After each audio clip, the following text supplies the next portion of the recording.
Hello dear student, साक्षी chemistry class में आपका स्वागत है। आज हम बात करने जा रहे हैं कि जिसको केमिस्ट्री अभी तक नहीं आती है, आज से मत कहना आज से आपको केमिस्ट्री आने लगेगी। ऐसा टॉपिक लेकर आए हैं आपके लिए, ये मेरा दावा है आपसे।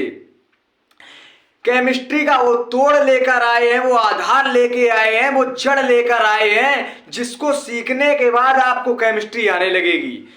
चाहे आप क्लास 10th के स्टूडेंट हो, या आप क्लास 12th के स्टूडेंट हो, या आप क्लास 11th के स्टूडेंट हो, किसी भी टर्म के आप स्टूडेंट हो, और आपको ये पढ़ना ही पड़ता है और इसको पढ़ने के बाद आपको केमिस्ट्री आने ही लगेगी। हम बात करने जा रहे हैं केमिस्ट्री के ऐसे चैप्टर के बारे में जो कि चैप्टर क्लास 10th और 11th और 12th में बखूबी बहुत ज्यादा पूछा जाता है। तो क्यों ना हम क्लास 10th में ही मेहनत कर लें। अगर क्लास 10th के स्टूडेंट हैं, अगर हमने नहीं कर पाई ये मेहनत तो क्लास 11th में कर लेते हैं। अगर क्लास 11th में पढ़ रहे हैं, चलो कोई बात नहीं। अगर आप क्लास 12th के हैं, उसके लिए भी आपका रामबाण साबित होगा। जी हाँ, बात करने जा रहे हैं आवर्त सारणी की। आवर्त सारणी, जिस तरह आपने सुना होगा कि मैथ में ट्रिग्नोमेट्री का अथाह भंडार है, उसी प्रकार से केमिस्ट्री में आवर्त सारणी का अथाह भंडार है। आपको रखी ही मिलेगी, बोर्ड एग्जाम हो या हो कंपटीशन लेवल का एग्जाम, सारे एग्जामों में पूछी जाती है आपकी आवर्त सारणी। कहां से हुई है शुरुआत, करते हैं इसकी हम जांच पड़ताल। देखिए, सबसे पहला जो टॉपिक आपका होता है वो होता है न्यूलैंड का अष्टक नियम। न्यूलैंड का अष्टक नियम।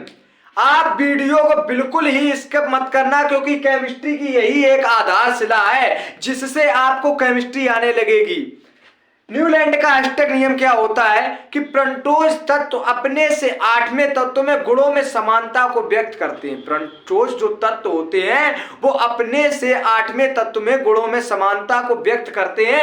ये तो इसकी डेफिनेशन हो गई। अब होते कौन कौन से तत्व, आइए उनके बारे में जान लेते हैं। क्या आपने सुना होगा कि कभी कभी सॉन्ग में ये कहा जाता है सा रे गा मा पा धा नी, इस प्रकार से कहा जाता है। और ये जो सारे गामा पाधानी है, आपका यहां पर काम आएगा।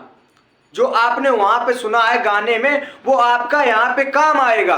तो आइए उनके वो शब्द होते हैं जो 7 संगीत के स्वर वो यहाँ पे लिखते हैं। इसका तो हम डेफिनेशन आपको बता चुके हैं कि प्रणटोज तत्व अपने से 8वें तत्व में गुणों में समानता को व्यक्त करते हैं। पार्ट फर्स्ट है, बिल्कुल मत स्किप करना, क्योंकि यही आधारशिला है। और पार्ट सेकंड भी आपका लाएंगे हम आपको। तो देखते हैं प्रणटोज तत्व क्या बताया आपको। सा रे गा मा पा धा और नी।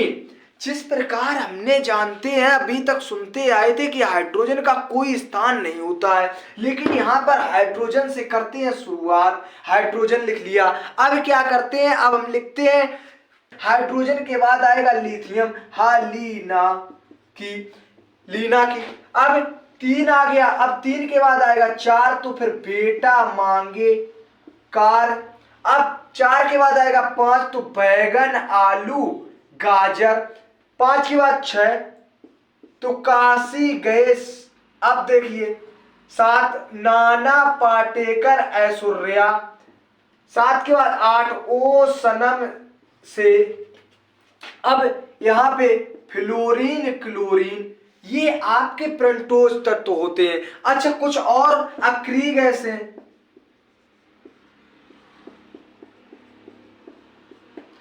हिना, नीना और करीना, एक्सीलेंट, रवीना।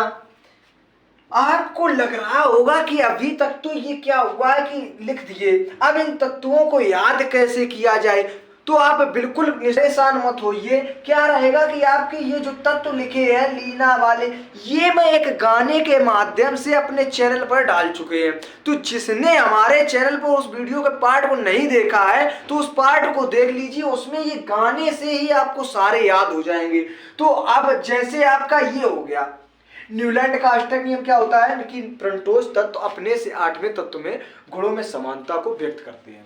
अब ये क्या हुआ, सारे गामा पा धा। संगीत के स्वर होते हैं, यहाँ से करते हैं शुरुआत हलीना की, और बेटा मांगे कन्या, और ये होगा बैगन आलू गाजर, और इक्यासी गई, ये आपके हो गए, बाकी आपके अग्रीगेशन। अभी शुरुआत कर रहे हैं।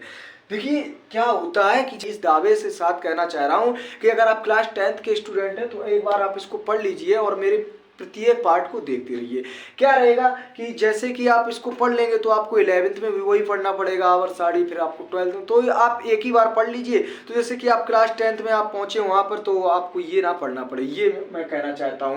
तो आपको बखूबी अगर इसमें कोई भी प्रॉब्लम आई है तो आप हमें कमेंट कर सकते हैं। और इससे भी किसने बनाई आवर साड़ी और क्यों बनाई आवर साड़ी, कब क्यों कैसे किसने बनाई, इसको हम डालेंगे नेक्स्ट पार्ट में।